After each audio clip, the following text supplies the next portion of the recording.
bagi kita kaum muslimin muslimat untuk mengoreksi diri, ngrayangi awake dhewe, ngrayangi awake wong diamuk,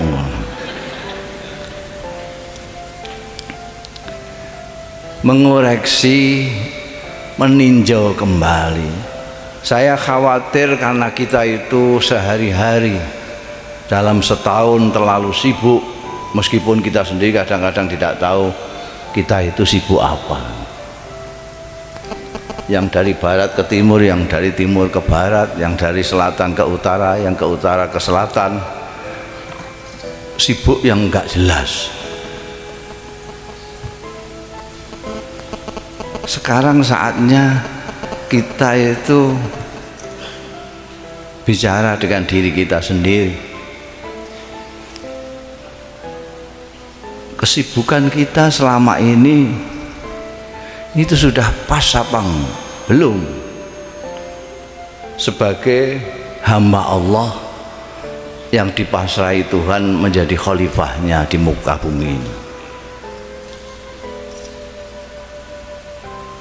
Kalau kita melihat kehidupan kaum muslimin sehari-hari, mungkin mata saya yang agak rabun, saya lihat kok nggak begitu berbeda dengan yang lain-lain yang tidak Islam. Podo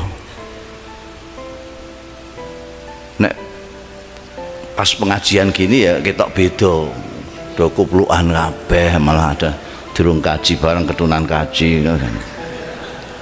Tapi kalau di jalan kadang-kadang kita tidak bisa membedakan, nguyai do ngadeg kabeh. Jadi sing santri sing endi, sing ora santri sing endi gak jelas. Kabeh nguyai ngadeg ning pinggir dalan. Yang suka berkelahi juga bukan yang non Islam saja, yang Islam lebih banyak. Sing korupsi itu jenenge ae Islami banget. Sampai lihat itu sing ketangkep loh ya, nggak tahu yang nggak ketangkep. Yang ketangkep itu jenenge Islami banget. Nggak usah saya sebutkan namanya lah, itu kurang etis. Sampean cari sendiri, sampean lihat sendiri itu yang ketangkep jenenge Islami itu. Jadi kita sekarang ini perlu melihat, karena penanggalan Hijriah ini ditetapkan pada zaman sahabat Umar bin Khattab kalau tidak salah. Itu pilihannya banyak, tapi yang dipilih adalah hijrahnya Rasulullah Shallallahu Alaihi Wasallam, karena itu sangat menandai dua kehidupan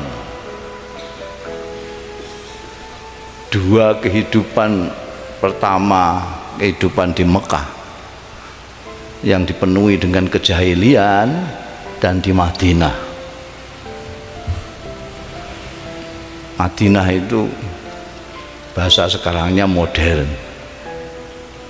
Madinah itu, makanya orang sering bilang Madani itu maksudnya supaya seperti Madinah, bukan supaya do madanan kan. Jadi makanya sekarang tidak ada hijrah lagi, yang ada adalah pengertian makna dari hijrah itu, dari tempat, dari sesuatu, dari pijakan satu ke pijakan lain yang lebih baik. Lah untuk pindah hijrah dari yang tidak baik ke yang baik itu, atau dari sekarang ke nanti, atau dari hari ini ke besok, itu kita memerlukan meninjau kita ini kemarin apa, selama ini kita itu ngapain. Kalau sudah baik ngapain hijrah gitu. Kalau kita selama ini merasa sudah baik, bos rasa hijrah yang dindi, sapi kok. Kecuali kalau kita merasa kurang baik, baru kita hijrah ke tempat yang lebih baik.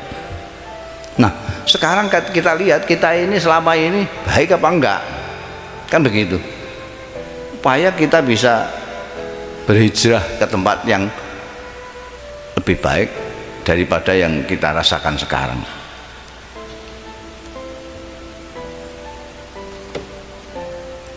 Sekarang ini Anda bisa melihat sendiri dalam kehidupan sehari-hari.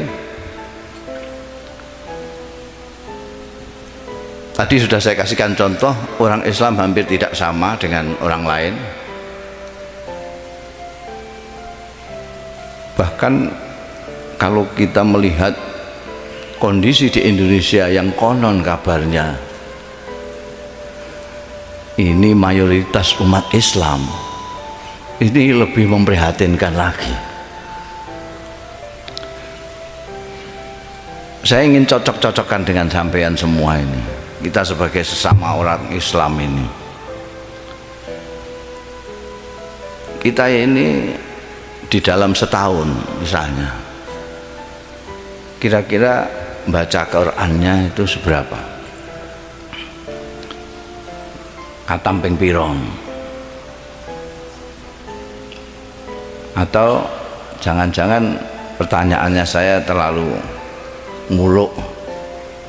Jadi tanyaannya, kita semua ini sudah baca Quran semua apa enggak? Ada yang sebagian tidak baca Quran, atau sebagian kecil tidak baca Quran, atau sebagian besar tidak membaca Quran, atau kebanyakan baca Qurannya pendak Ramadan. Ini ada jawaban iya, ini jujur sekali. Bahkan sebelum habis Ramadannya, Quran sudah dicarikan tempat untuk beristirahat dengan tenang di atas almari itu. Nanti bulan Sya'ban atau Ruwah mulai gajeki aku duwe Quran iku ning ndi untuk tadarusan pada waktu Ramadan. Itu pun bacanya itu nyaingi bis malam, ngewebutnya itu, karena pamrihnya itu satu bulan Ramadan itu bisa khatam minimal 3 kali. Padahal dulu ulama-ulama banyak yang khatamnya 50 tahun. Di samping yang sehari khatam juga ada, tapi yang banyak ada yang 50 tahun. Kita itu maunya satu bulan khatam 3 kali. Ya dengan cara itu, sistem bis malam itu. Sampai huruf-hurufnya ketelan semua. Nggak jelas, orang yang dengarkan saja nggak jelas apa yang dibaca. Saya sudah pernah mengusulkan MUI, ini ada MUI enggak ini? MUI ya, itu saya pernah usulkan, mungkin suara saya kurang keras jadi tidak didengarkan. Ini kan usumnya survei, musimnya apa namanya istilahnya, survei, penelitian, dan hebat itu. Survei sekarang itu tahu, pilkada masih belum, sudah tahu siapa yang akan menang. Itu kan hebat banget itu. Lah, mbok sekarang MUI itu timbangannya ngurusi label halal tok ae. Penggawean opo itu?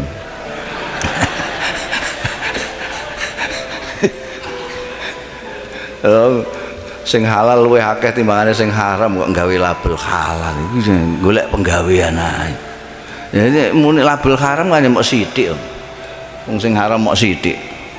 Iki haram sithik, liyane halal kabeh kok nggawe label halal. Men golek penggawean. Gegeten mergo usulku gak dirungokno. Saya itu usul sekian banyaknya orang Islam yang katanya mayoritas di Indonesia ini, mbok disurvei. Setiap orang Islam selalu mengatakan dan membangga-banggakan Al-Quran sebagai pedoman hidupnya. Setiap orang Islam mengatakan pedoman hidup saya adalah Quran. Ada semua di Quran itu. Soal apa saja, sampai soal apa saja. Ya Allah. Soal menggandakan uang ya ada di Quran. Apalagi menggandakan istri ya, teman-teman.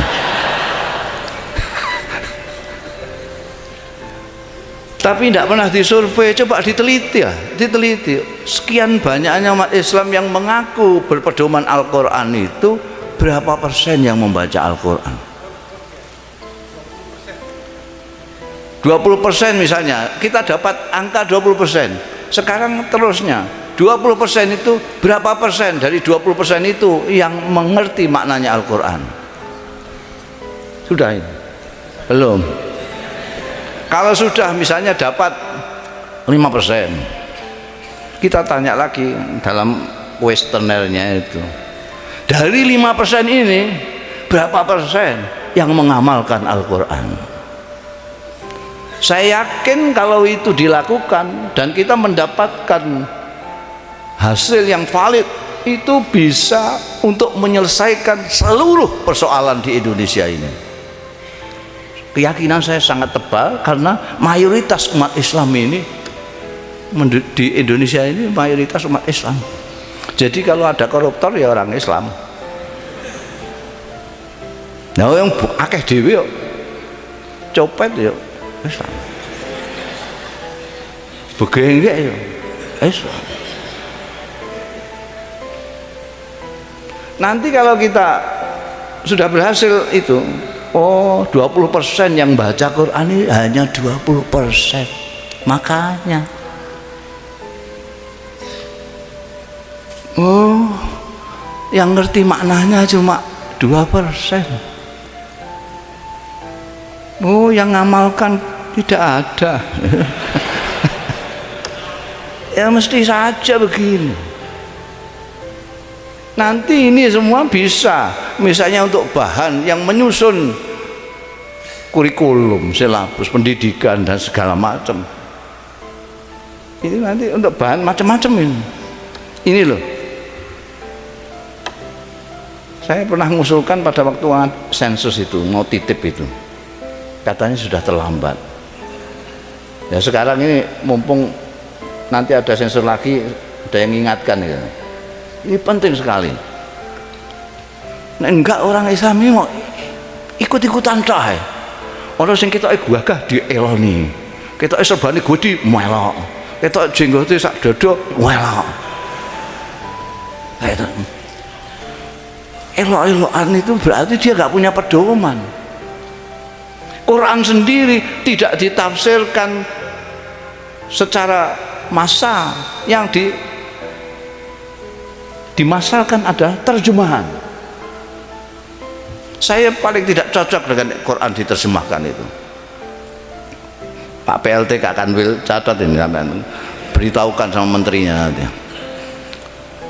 Sudah ada tapi saya tidak cocok, tetap tidak cocok. Kenapa?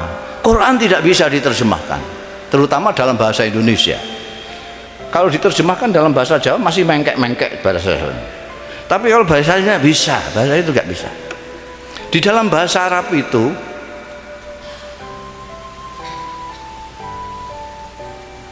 antara koma zaidun, Zaid berdiri, dengan zaidun koma sudah berbeda. Dengan inna zaidan qaimun sudah beda.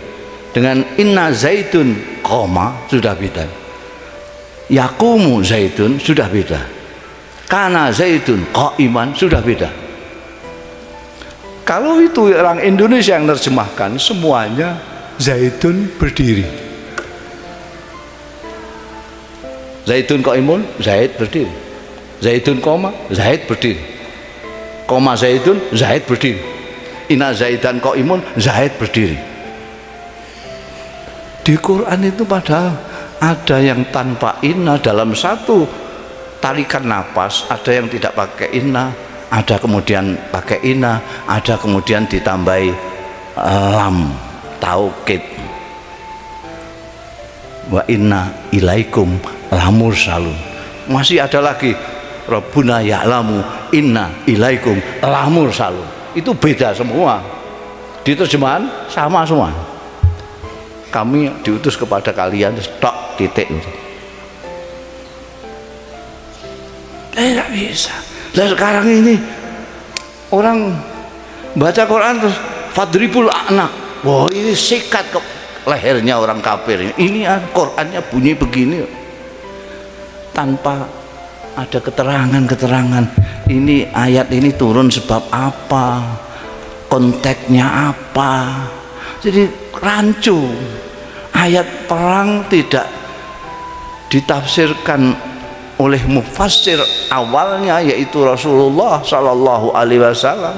Mubayyinnya pertama Rasulullah Sallallahu Alaihi Wasallam, tapi oleh akalnya sendiri, gara-gara dia ngerti terjemahan yang letterlek itu.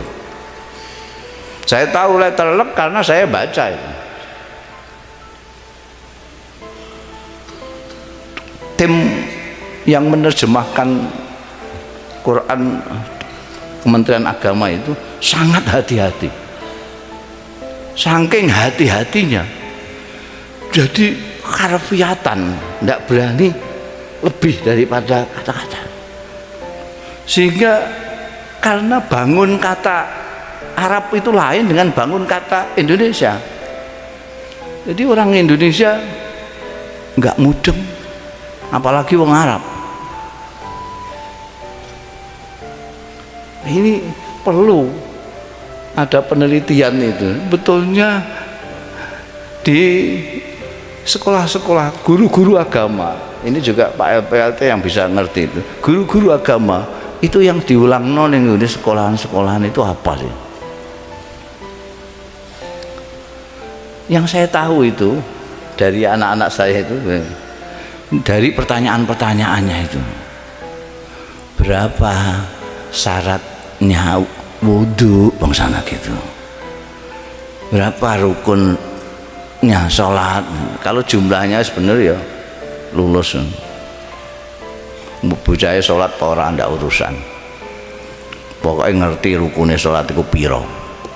Bocah wudhu wudhu cek ora urusan, pokoknya ini ngerti persis jumlahnya syaratnya wudhu semene. Ya, kita lihat semua dari Al-Quran ini, kita bisa untuk tadi itu ngerayangi awake dhewe. Teman-teman jangan lupa like, komen, dan subscribe ya. Sekalian tekan loncengnya agar tidak ketinggalan video-video menarik lainnya. Salam kreatif.